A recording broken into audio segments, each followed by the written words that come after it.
మన్యాల్సిన టాక్స్కి స్వాగతం సుస్వాగతం. అవమానం ఇది చాలా భయంకరమైన పదం. అంటే అది ఎదుర్కొన్న వాళ్ళకి ప్రతి మనిషి తన జీవితంలో ఏదో ఒకసారి ఎవరి దగ్గర ఏదో ఒక అంశం మీద అవమానించబడుతుంటాడు. అవమానించబడిన వాడికి ఆ బాధ ఏంటో తెలుస్తుంది. అంటే కొన్నిసార్లు ఆర్థిక పరిస్థితులు బాగోలేక అవమానించబడతాం, లేదంటే ఒక నాలెడ్జ్ లేక అవమానించబడతాం, ఇలా రకరకాలుగా అవమానించబడతాం. చాలామంది ప్రపంచంలో చాలామంది అవమానించబడిన తర్వాతే వాళ్ళు సక్సెస్ అందుకున్నారన్న విషయాన్ని మనం మర్చిపోకూడదు. ఎంతోమంది జీవిత చరిత్ర మనకు తెలుసు. చిరంజీవి గారు స్టార్టింగ్ స్టేజ్లో ఏదో సినిమాకి వెళ్ళినప్పుడు, అంటే సినిమా ప్రివ్యూ ఏదో ఫంక్షన్కి వెళ్ళినప్పుడు ముందు వరుసలో కూర్చుంటే ఒక నిర్మాత భార్య వచ్చి ఆయన్ని నువ్వెవరు ఇక్కడ కూర్చున్నావు, వెనకెళ్ళు అని చెప్పేసి గద్దించిందని, అతను వెళ్ళిపోయాడని, అలా అతను అవమానం గురయ్యాడు. అలాగే ఇంటద్ది కట్టలేదని మోహన్ బాబు చాలా దారుణమైన స్థితిని ఎదుర్కొన్నాడు, చాలా అవమానాలు ఎదుర్కొన్నాడు. ఇలా ఎంతోమంది జీవితాలు. అదే చిరంజీవికి ఒకసారి క్రాంతి కుమార్ గారు అందరూ జగ్గయ్య, శారదా లాంటి సీనియర్ నటినట్లు ఒక దగ్గర కూర్చుంటే అతను వేరేగా వెళ్ళి కూర్చుంటే ఆ టైంకి ఇతను ఆ సెట్లోకి వెళ్ళలేదని చెప్పేసి క్రాంతి కుమార్ నువ్వే పెద్ద సూపర్ స్టార్వా, ఏంటి స్పెషల్గా కూర్చున్నావు అక్కడ అని చెప్పేసి అవమానించాడని, ఆ తర్వాతే సూపర్ స్టార్ అవ్వాలి అని ఒక ఫీలింగ్ కలిగిందని, తర్వాత నేను మెగాస్టార్ని అయ్యానని చెప్పేసి చిరంజీవి కూడా చెప్పడం జరిగింది. కాబట్టి ఎవరైనా మనల్ని అవమానిస్తే మనం దాన్ని అవమానంగా భావించకూడదు. అతను అవమానించినట్టు దాని అర్థం ఏంటంటే మనలో ఉన్నటువంటి ఒక ఇగోని అతను రెచ్చగొట్టాడనమాట. ఎప్పుడైతే ఇగో రెచ్చిపోద్దో అప్పుడు మనం కష్టపడడం మొదలు పెడతాం, అప్పుడు మనం సక్సెస్ అవుతాం. నా జీవితంలో కూడా చూసుకున్నట్లయితే నేను కూడా చాలా అవమానాలు ఎదుర్కొన్నాను. ముఖ్యంగా ఇంగ్లీష్ రాక అవమానాలు ఎదుర్కొన్నాను. ఒక చిన్న ఫన్నీ సంఘటన చెప్తాను మీకు. అంటే ఇది ఫన్నీ సంఘటన ఎందుకన్నానంటే, చాలా అవమానాలు చూడండి, మనం అవమానించబడినప్పుడు బాధ అనిపిస్తుంది, కానీ తర్వాత మన అంశం మీద మనం సక్సెస్ అయిన తర్వాత అరే ఆ రోజు అలా జరిగింది మనకి అని తర్వాత మనం నవ్వుకుంటాం కూడా. అదేంటి నేను ఆ రోజు అలా ప్రవర్తించలేదు, అతను ఎందుకు నన్ను అలా అవమానించాడని చెప్పి ఇప్పుడు మనం బాధపడం. సక్సెస్ అయిపోయిన తర్వాత, సక్సెస్ అయిపోతే మనకు బాధ ఉంటుంది. అది అందుకంటే మన ఇగో రెచ్చగొట్టబడాలి. రెచ్చగొట్టబడిన తర్వాతే మనం కష్టపడతాం, సక్సెస్ అవుతాం. చిన్న ఎగ్జాంపుల్ చెప్తాను చూడండి, సరదాగా. ఇది ఫన్నీ సంఘటన. ఇప్పుడైతే నాకు ఆ సంఘటన చెప్తాను నేను ఒకరోజు నా బాగా దగ్గర రిలేటివ్ ఒక ఆయనేమో ఒక ఆఫీసర్ ఇంటికి తీసుకెళ్ళాడు అనమాట. వాళ్ళ ఇంట్లో ఫ్యామిలీ మెంబర్స్ ఎవరు లేరు. ఆయన సోఫాలో కూర్చొని టీపాయ్ మీద బ్రాందీ బాటిల్ ఉంది, ఆయన తాగుతున్నాడు. ఆ టైంలో మేము వెళ్ళాం. అంటే నాతో వచ్చిన రిలేటివ్ పెద్దగా చదువుకోలేదు. అతనికి ఆఫీసర్తో పని పడ్డది, నన్ను తీసుకుని వెళ్ళాడు. నేను అప్పుడు డిగ్రీ ఫైనల్ ఇయర్ చదువుతున్నాను అనమాట. నాకు కొద్దిగా ఇంగ్లీష్ వచ్చానని చెప్పేసి ఆయనకి బాగా నమ్మకం, మా రిలేటివ్కి. అయితే నాకు అసలు ఇంగ్లీష్ రాదు అప్పుడు. అయితే అతను ఏం చేశాడు, డ్రింక్ చేస్తూ ఏదో మాట్లాడుతూ సడన్గా రిలిజన్ వైపు వెళ్ళింది టాపిక్. వెళ్ళిన తర్వాత ఆయన క్వశ్చన్ వేశాడు నాకు. ముస్లిం జెండా మీద ఒక నెలవంక ఎందుకు ఉంటుంది, నక్షత్రం ఎందుకు ఉంటుంది, ఆ నక్షత్రానికి ఎన్ని మూలలు ఉంటాయని అడిగాడు. అడిగితే నేను నాకు తెలియకపోతే అతను ఏంటి అడిగాడంటే డూ యూ నో మిస్టర్ అని అడిగాడు. అతను అడిగిన క్వశ్చన్ ఏంటంటే డూ యూ నో మిస్టర్ అని అడిగాడు. అంటే మరి నాకు తెలియదు కదా. అందుకు నేను అతను ఇంగ్లీష్ అడిగాడు కాబట్టి నేను ఇంగ్లీష్లో చెప్పాలి జవాబు అని చెప్పి ఐ నో అన్నాను. అంటే నా ఉద్దేశం ఐ అంటే నేను, ఎన్ఓ నో అంటే లేదు, కాదు, తెలియదు అని కావాలి అర్థం అనుకున్నాను. నేను నేనైతే ఐ నో అన్నాను. అతను ఏమనుకున్నాడంటే IKNOW నో అనుకున్నాడు. అతను ఐ నో అంటే తెలుసు అని అర్థం వస్తుంది. అప్పుడు అతను ఏంటన్నాడంటే do you know it, tell me అన్నాడు. నీకు తెలుసా, తెలిసి చెప్పు అన్నాడు. ఇదేంటి అంటే ఇంగ్లీష్లో అంటున్నాడు ఆయన. నాకు ఎలాగ అర్థం ఉంది, తెలియదని చెప్పాను కదా, ఐ నో అన్నాను కదా, మళ్ళీ అడుగుతున్నాడంటే అని చెప్పి నేను సార్ ఐ నో సార్ అన్నాను మళ్ళీ. అంటే అతను వెంటనే టెల్ మీ అంటాడు.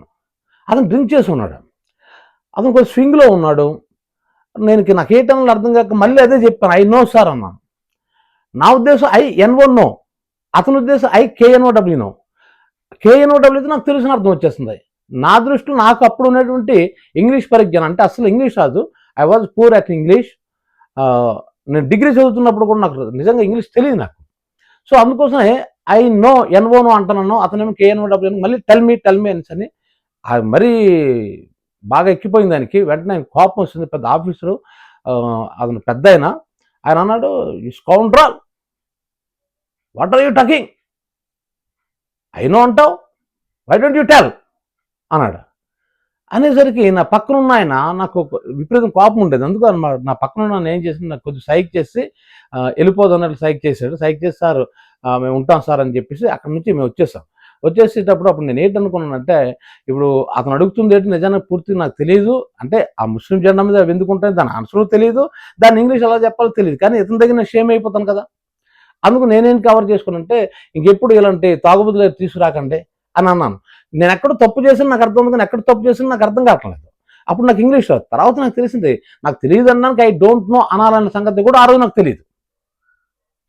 ఇదొకటి జరిగింది ఇన్సిడెంట్.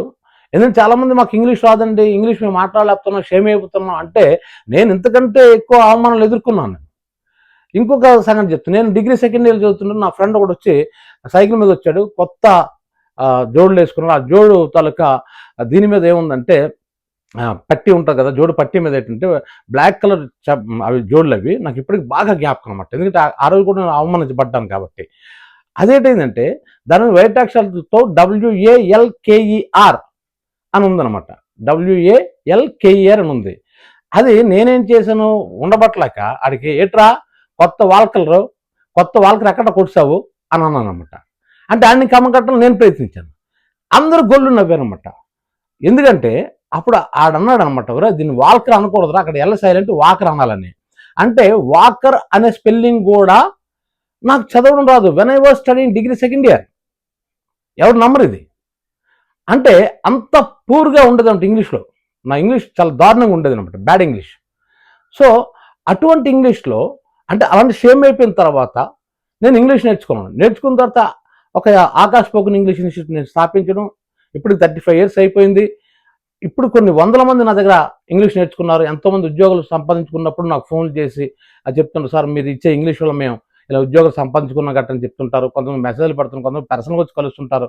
ఇలా రకరకాల వాళ్ళందరినీ చూసినప్పుడు ఆనందం వేస్తుంది. అంటే ఒక వాకర్ అనేది చదవరాని ఒక వ్యక్తి, నాకు తెలియదన్నానికి కూడా ఇంగ్లీష్లో ఏమంటారో తెలియని ఒక వ్యక్తి ఈరోజు ఎంతమందికి మనం ఇంగ్లీష్ నేర్పిస్తున్నాం అని అనుకున్నప్పుడు ఇవన్నీ నాకు ఫన్నీ థింగ్స్ లాగా అనిపిస్తుంటాయి అనమాట. మరి అదే ఇంగ్లీష్లో ప్రపంచంలో ఎవరు చేయని ఫీట్ ఒకటి చేశాను నేను. అదేంటంటే నేను బ్లడ్ డొనేట్ చేసి 57 గంటల పాటు నిద్ర లేకుండా, అంటే బ్లడ్ డొనేట్ చేసి ఏం తినకుండా నిద్రపోకుండా 57 గంటలు నేను నాన్ స్టాప్ టీచింగ్ చేశాను. నాకు తెలిసినంత వరల్డ్ రికార్డ్ ఇదే కాదు, మీరు ఒకసారి వెరిఫై చేసుకోండి. అంటే బ్లడ్ డొనేట్ చేసి ఉండాలి, ఆ 57 hours ఏం తినకుండా ఉండాలి, నిద్రపోకుండా ఉండాలి, కంటిన్యూటీగా మనం చెప్పగలగాలి నాన్ స్టాప్గా. ఈ రికార్డు ప్రపంచంలో ఎవరికి లేదు. అంటే నేను అంటుంది ఏంటంటే, ఎక్కడైతే మనం అవమానించబడ్డామో, ఏ విషయంలోనైతే మనం అవమానించబడ్డామో ఆ విషయంలో సక్సెస్ అయితే ఆ అవమానాలన్నీ కూడా ఇప్పుడు ఫన్నీ థింగ్స్గా మారిపోతాయి. కాబట్టి మీకు ఎవరైనా సరే అవమానించబడితే, అంటే మీరు ఎప్పుడైనా ఎవరి చేత అవమానించబడితే మీరు ఎప్పుడు కూడా దాన్ని అంటే నెగిటివ్గా తీసుకోకండి, దాన్ని పాజిటివ్ తీసుకునేది. సరే ఇతను నన్ను ఈ విషయంలో అవమానించాడు, ఇందులో మనం అలాగైనా సక్సెస్ అవ్వాలి, ఎలాగైనా సరే ఇదే అంశం మీద నేను ఈ ప్రపంచ చేత శబాష్ అనిపించుకోవాలి అనుకొని చూడండి, ఖచ్చితంగా మీరు అయి తీరుతారు, నా మాట నమ్మంటే. ఎందుకంటే నాకంటే బ్యాడ్ ఇంగ్లీష్ మాట్లాడిన, అసలు ఇంగ్లీష్ అంటే తెలియనోడు ఈరోజు ఇంగ్లీష్లో రికార్డు సృష్టించామంటే ఇది నిజంగా ఆ రోజు అవమానించబడబట్టే, వాళ్ళ చేత అవమానించబడబట్టే ఇంగ్లీష్ నేర్చుకున్న ఒక ఎంతూజియాజం వచ్చింది. ఇంకా చెప్పంటే ఒక పగ అనుకోండి దీన్ని, వాళ్ళ మీద పగ ఆటోమేటిక్గా నన్ను సక్సెస్ చేసింది అనమాట. ఆడు నన్ను అవమానిస్తాడా, నా తడాకా చూపిస్తానని ఆ రోజు ఆయన కొట్టివచ్చు. కానీ ఖచ్చితంగా మనం ఏ విషయం మీద అవమానించబడ్డా అందులో సక్సెస్ అవ్వం. కాబట్టి మనం అవమానించినోడి మీద మనకి అంటే ఉక్రోషం ఉండకూడదు, మన మీద మనకు కోపం రావాలి. మన హీనస్థితికి, మన దీనస్థితికి, మనం ఉన్న ఈ స్థితి మీద మన మీద మన కోపం రావాలి. ఆ కోపం నీ గుండెలను రగల్చాలి, దాంతో నువ్వు కష్టపడతావు, సక్సెస్ అవుతావు. ఈ వీడియో మీకు నచ్చినట్లయితే మన్యాల్ సింగ్ టాక్స్కి లైక్ చేయండి, షేర్ చేయండి, సబ్స్క్రైబ్ చేయండి.